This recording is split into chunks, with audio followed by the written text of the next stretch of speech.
ఏపీకి నరేంద్ర మోడీ తీరని అన్యాయం చేస్తున్నారన్న ఏపీ కాంగ్రెస్ చీఫ్ షర్మిల వ్యాఖ్యలకు ప్రధాని లైవ్లో దిమ్మ తిరిగి కౌంటర్ ఇచ్చారని చెప్పాలి.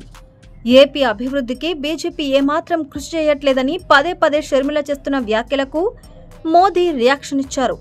తెలుగు రాష్ట్రాల్లో కేంద్ర విద్యా సంస్థలను ప్రధాని నరేంద్ర మోడీ నేడు వర్చువల్గా ప్రారంభించారు. ఐఐటి తిరుపతి, ఐఐఎస్ఈఆర్ తిరుపతి భవనాలను ప్రధాని జాతికి అంకితం చేశారు.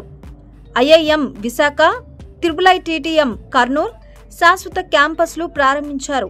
అనంతరం మోదీ మాట్లాడుతూ 10 ఏళ్లుగా ఉన్న విద్యలో ఉన్నత ప్రమాణాలకు ఎన్డీఏ ప్రభుత్వం పెద్దపీట వేస్తోందని మోదీ చెప్పారు.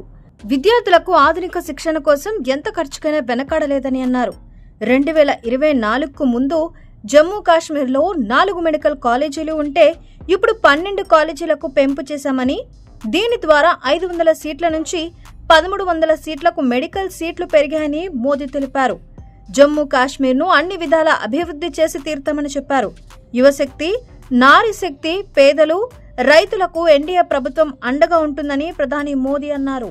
ఉన్నత విద్య కోసం మన విద్యార్థులు విదేశాలపై ఆధారపడాల్సి వస్తుందని, 10 ఏళ్లలో ఉన్నత విద్యలో ఉన్నత ప్రమాణాలకు మా ప్రభుత్వం పెద్దపీట వేస్తోందని మోదీ చెప్పారు. ఐఐటీలు, ఐఐఎంల ఏర్పాటుకు ఇచ్చిన మాట నిలబెట్టుకుంటాం. మోదీ గ్యారంటీ అంటే ఇలా ఉంటుంది అంటూ మోదీ అన్నారు. వచ్చే ఎన్నికల్లో బీజేపీకి 370 ఎంపీ సీట్లు, ఎన్డీఏకు 400కు పైగా సీట్లే లక్ష్యమని మోదీ అన్నారు.